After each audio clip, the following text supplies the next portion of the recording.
오늘은 민수기 32장 16절부터 20절까지 읽었습니다만 사실은 32장 전체 말씀을 나눌 겁니다. 그런데 16절부터 27절까지 말씀이 오늘 32장 전체를 딱 요약을 해놓은 부분이라서 오늘 여기만 읽었어요. 여러분들 집에 가셔서 1절부터 마지막 절까지 다 읽으시기 바랍니다. 그래서 32장 말씀으로 할 일은 합니다 라는 제목으로 하나님 말씀 나누겠습니다. 오늘 이 장면은 뭐냐면 미디안 정복을 마치고 나서 그리고 모세에게 르우벤 지파하고 갓 지파의 수장들이 찾아옵니다. 이유가 왜 찾아왔느냐 하면 이 르우벤 지파하고 갓 지파는 이스라엘의 12지파가 원래는 다 목축을 하지만 그 중에서도 유달리 가축의 숫자가 많아요. 그러니까 이 가축을 잘 양육하고 돌보고 먹이려면 초장이 필요한데 지금 여기 길르앗과 또 야셀이라고 하는 이 지역, 이 동네가 초지입니다. 목초지.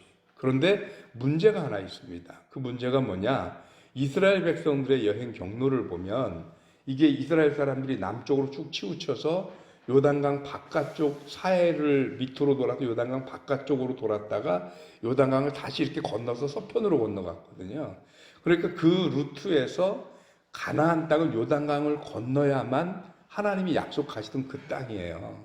근데 이들이 보기에 아직 요단강을 건너기 전인 이 땅이 푸른 초지고 양을 먹이기에 좋거든요.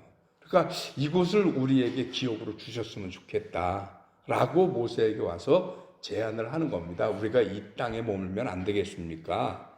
그랬더니 모세가 아주 화가 난 거죠. 뭐가 화가 나느냐? 이 땅이 아까워서 화가 나는 게 아니고 아직 이스라엘이 가나안 정복을 끝낸 게 아니잖아요. 이제 요단강을 건너서 가나안 본토, 그 본 진영을 차지해야 되는데 이 차지하는 데 있어서 두 개의 지파가 빠져버리면 이스라엘 백성들은 항상 행진을 할 때 법궤를 중심으로 동서남북에 각각 세 지파씩 총 4방을 지키잖아요. 그래서 12지파가 균형을 맞춰가는데 첫 번째 전력의 누수가 생깁니다. 그리고 두 번째는 뭐냐면 12개 지파 중에 2개 지파가 빠지면 나머지 10개 지파가 의욕이 상실이 되죠. 이제 막 건너서 이제 제일 중요한 요단강을 건너서 마지막 가나안 정복하는 과정을 남겨놓고 있는데 두 지파가 쑥 빠져버리면 이제 의욕 상실도 일어나죠. 그리고 또 하나는 게 뭐냐면 전술의 변화도 불가피합니다.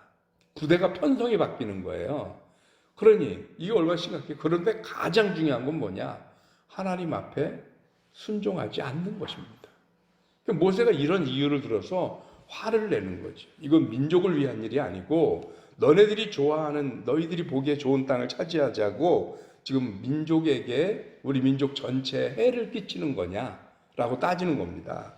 그러니까 오늘 16절부터 이 두 지파의 수장들이 그런 뜻이 아닙니다.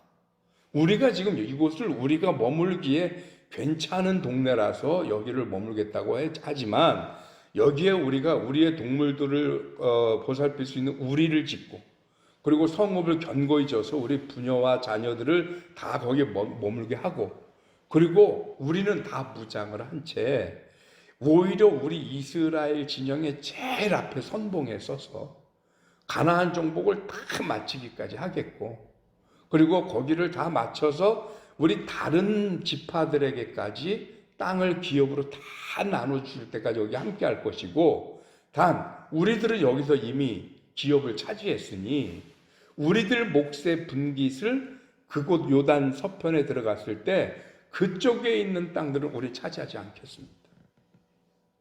그건 그냥 나머지 10개 지파가 다 나눠 가지십시오. 우리는 여기서 우리가 이곳을 차지했으니 그곳으로 만족합니다. 단 이 정복을 다 할 때까지 우리는 무장을 한 채 우리 민족들과 더불어 싸울 겁니다. 그것도 가장 선봉에서 싸우겠습니다.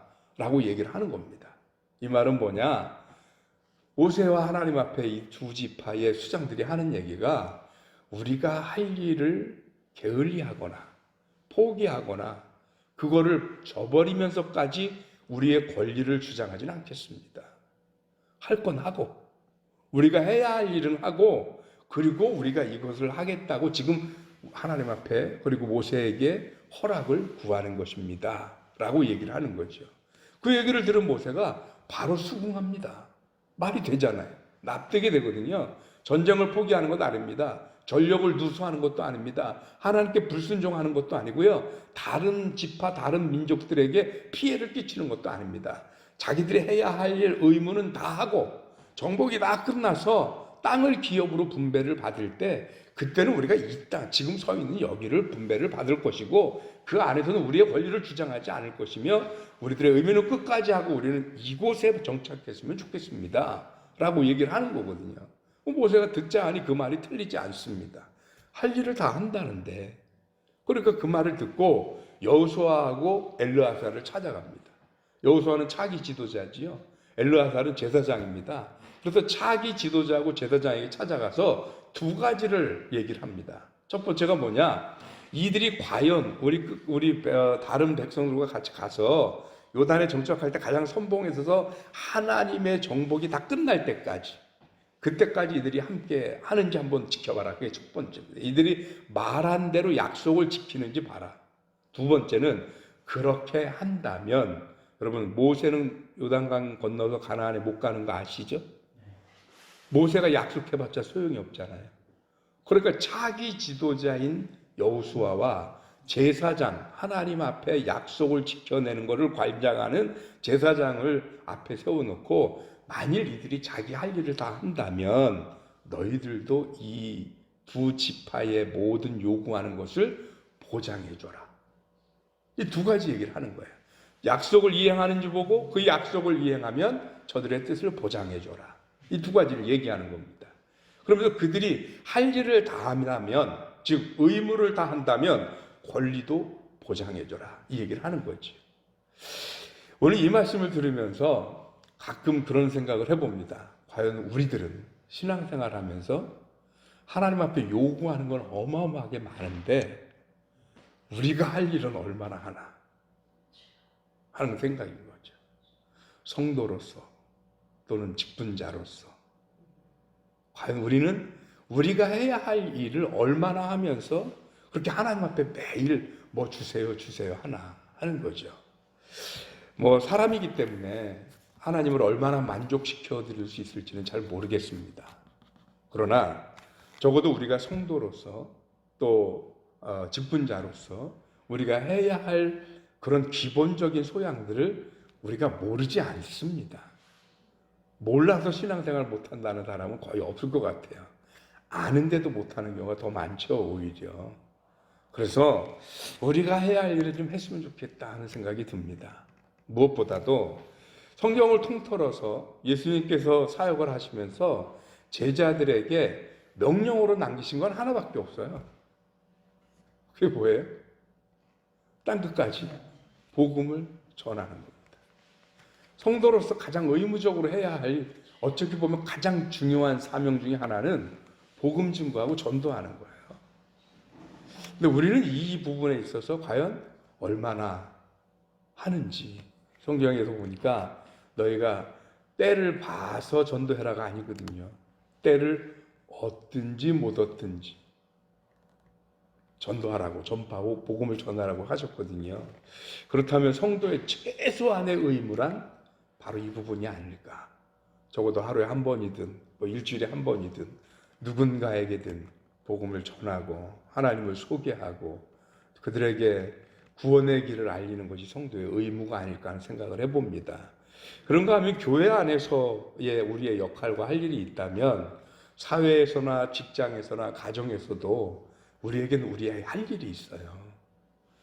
그래서 이 할 일을 다 한 사람은요, 어느 단체, 어느 공동체, 어느 자리에서든 자기의 요구를 할 때 떳떳합니다. 그런데 할 일을 다 안 한 사람은 뭔가 요구를 할 수가 없어요. 의무를 하지 않으면 권리를 주장할 수 없기 때문입니다. 오늘 루벤 지파와 갓 지파의 이런 제안과 얘기를 보면서 우리 신앙을 한 번 더 점검할 때 적어도 우리가 하나님의 백성으로 또 하나님께서 세운 직분자로서 과연 나는 어떤 모습을 어떻게 보여야 하고 내 할 일을 어떻게 해야 할까 하는 고민을 하나쯤 안고 살아갈 수 있는 저와 여러분들이 되시기를 주님의 이름으로 축원합니다. 기도하겠습니다. 하나님, 요단 동편을 허락받기 위해서 자신들이 할 일을 끝까지 다하고 책임을 다하는 루벤과 갓 지파를 봅니다.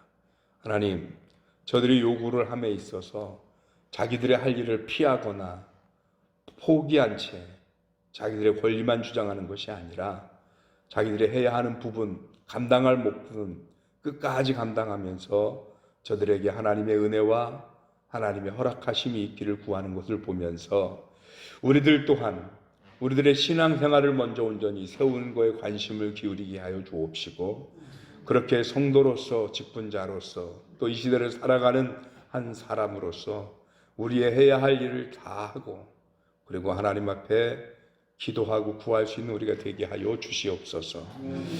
의무를 다하지 않는 자, 권리를 주장할 수 없음을 다시 한번 깨닫습니다. 우리가 하나님 앞에 과연 우리의 의무를 100% 감당할 수 있을까 하는 의문은 들지만, 그러나 최선을 다하여 하나님의 선하신 뜻을 이 땅에 전하고 세워가는 성도의 반열에 서게 하여 주옵시고, 그리고 하나님 앞에 우리의 필요와 우리의 문제와 우리의 기도의 제목을 구하는 하나님의 백성들이 되게 하여 주옵소서. 오늘 이 아침에도 사랑하는 성도들 지켜주셔서 하나님, 저들이 이 한 주간을 믿음으로 승리할 수 있도록 이 월요일 아침을 복되게 하셔서 저들의 기도에 능력을 더하시고 열매가 있어지도록 하나님 함께하여 주옵소서. 하나님, 수술을 마치고 회복 중에 있는 신수영 집사님 위해서 기도합니다. 수술이 잘 마쳐졌다 하니 감사합니다. 이제 모든 남겨진 회복의 과정에 하나님의 역사하심과 도우심을 함께해 주셔서 저가 하루가 속히 쾌차하고 회복해서 우리와 함께 예배할 수 있는 귀하고 복된 날을 허락하여 주옵소서. 감사하고 우리 주님 예수 그리스도 이름으로 기도하옵나이다. 아멘.